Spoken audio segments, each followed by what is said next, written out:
কাল কোর্টে শুনানি, আর আপনি এখানে নিশ্চিন্তে বসে আছেন। আপনার দেওয়া কথা মনে আছে তো? কিসের কথা বলছো তুমি? কাম ডাউন।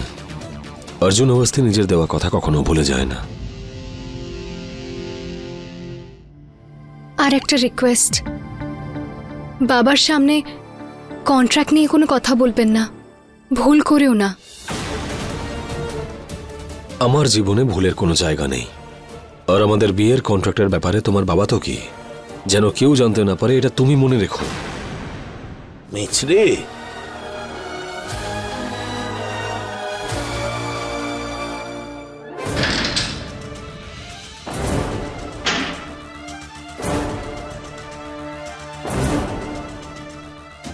মা ইনি কোন কথা মনে রাখবার কথা বলছেন?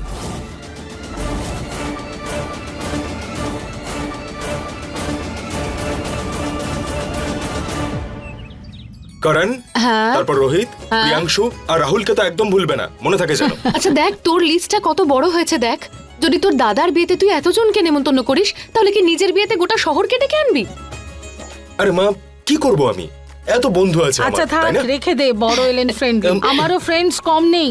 কল্পনা, ওই মিসেস মাধবী আমাদের পাশে থাকতেন, ওনাকে সবার আগে কার্ড পাঠিও, না হলে অভিযোগ করবেন ওনাকে কেন আগে কার্ড পাঠানো হয়নি। হ্যাঁ মা।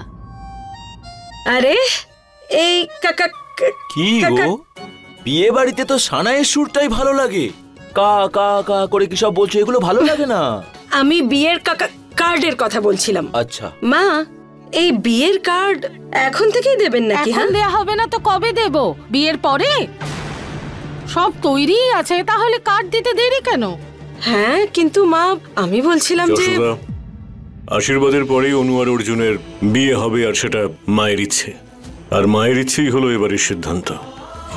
মা, ওই গয়নাগুলো সব এসে গেছে। গয়না? ধর। আরে এগুলো গয়না নাকি? এ তো যেন সাক্ষাৎ ভগবান আমাদের বাড়ি এসেছেন। মা, আমার ভাগের ভগবান আমায় দিয়ে দাও না, আমি পুজো করব। পেয়ে যাবি তুই তোর ভগবান, ধৈর্য ধর। প্রতাপ, আমি সবার আগে অনুর মঙ্গলসূত্র দেখতে চাই। কল্পনা, মাকে দেখাও। হ্যাঁ। আরে বাহ মা, এটা তো খুব সুন্দর।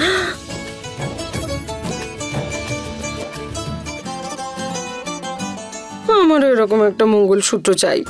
আসল সম্পত্তি তো তোমার মা, ওনাকেই বলো যে নিজের নাতির জন্য এত কিছু করছে, উনিই তোমার ইচ্ছা পূরণ করতে পারবেন। কল্পনা, তোমার পছন্দ সব সময় ভালো হয়। আজকের পুজোয় মঙ্গলসূত্র মন্দিরে রেখে করা হবে। ঠিক আছে মা। আরে নিজেকে সামলাও।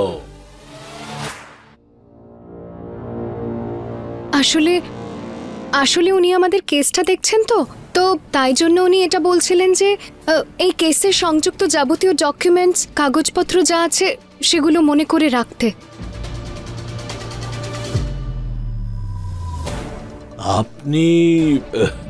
আপনি তো সেই যিনি মিছরিকে আশ্রমে নিয়ে এসেছিলেন। কি হয়েছে মিছরি মায়ের? ও গর্ভবতী, শি ইজ প্রেগন্যান্ট। অর্জুন অবস্থি, সেদিন যা হয়েছিল তার জন্য ক্ষমা চেয়ে নিচ্ছি, কিন্তু এখন একদম সিরিয়াস। অর্জুন অবস্থি? মা, উনি তো খুব বড় উকিল, ওনার ফিস আমরা কোত্থেকে দেব? মূল্য দিয়ে দাও, সাহায্য করব। 25 লাখ।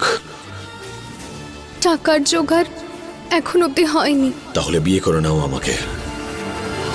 মিছরি মা, আমার দিকে একবার তাকা। ফিজের টাকা জোগাড় করবার জন্য তুই কোন রকম ভুল পদক্ষেপ নিচ্ছিস না তো?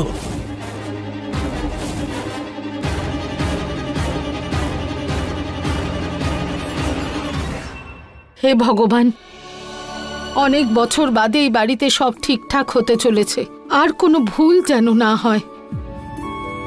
আমার অনু আর অর্জুন যেন একসাথে থাকে, শুধু এইটুকুই প্রার্থনা।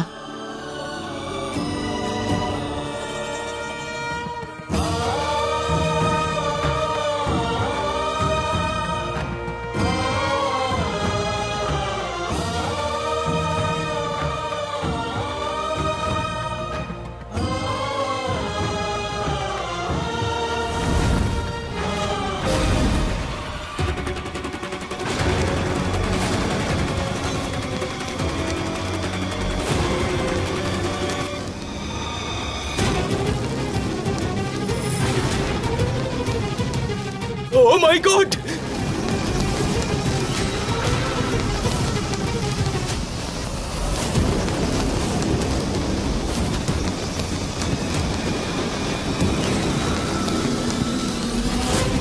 আরে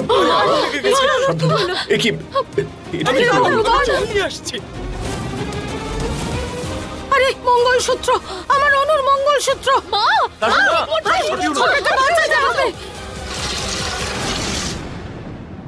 এটা তুমি কি করতে যাচ্ছিলে মা?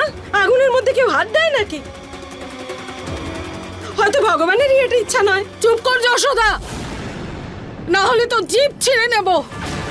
যতটুকু বলছিস ততটুকু আর বলতে পারবি না। যশোদা, কখন কি বলতে হয় সেটা কি তুমি শেখোনি নাকি? মায় তো রেগে যাবেন না,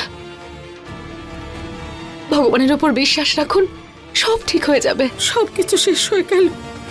চলুন মা, সব ঠিক হয়ে যাবে।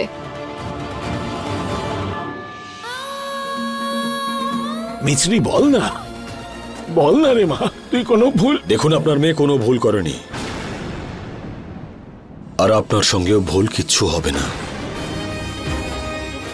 ও আমাকে বিশ্বাস করিয়েছে যে আপনি নির্দোষ, আর আমি থাকতে কোনো নির্দোষ মানুষ অকারণে শাস্তি পাবে না।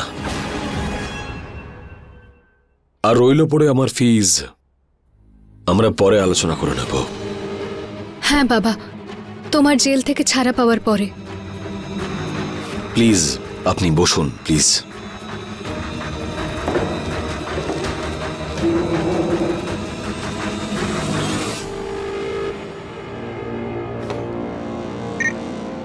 এবার আপনি আমাকে শুরু থেকে সবকিছু বলবেন। নিজের সময় নিন, আর কোনো ডিটেলস মিস করবেন না। Please began. দীপাবলির প্রস্তুতি নিচ্ছিলাম, হঠাৎ প্রিয়া একজন অজানা মানুষকে নিয়ে আশ্রমে এলো। এটা রাধে বাবু, উনি প্রিয়ার কাছে গেছিলেন সাহায্যের জন্য। আপনাকে আমাদের আশ্রমে স্বাগত।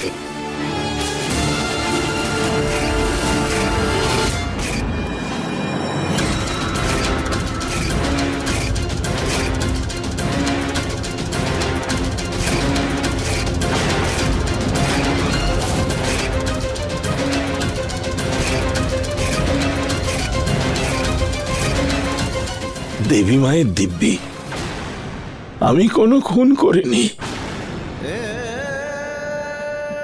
আমি নির্দোষ, এটাই সত্যি।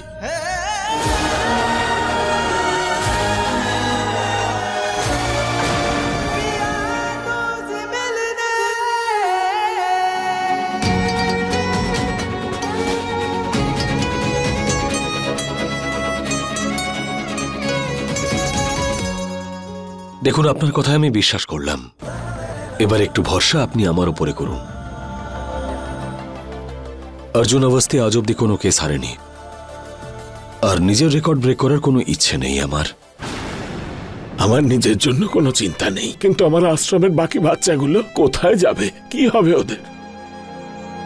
আমার তো পুরো পরিবারই ভেঙে যাবে। আমি আপনার পরিবারকে কোনোভাবে ভাঙতে দেব না। মানুষ আপনজনদের জন্য সবকিছু করে, আমিও আপনার আপনজনদের জন্য সম্পূর্ণ চেষ্টা করব।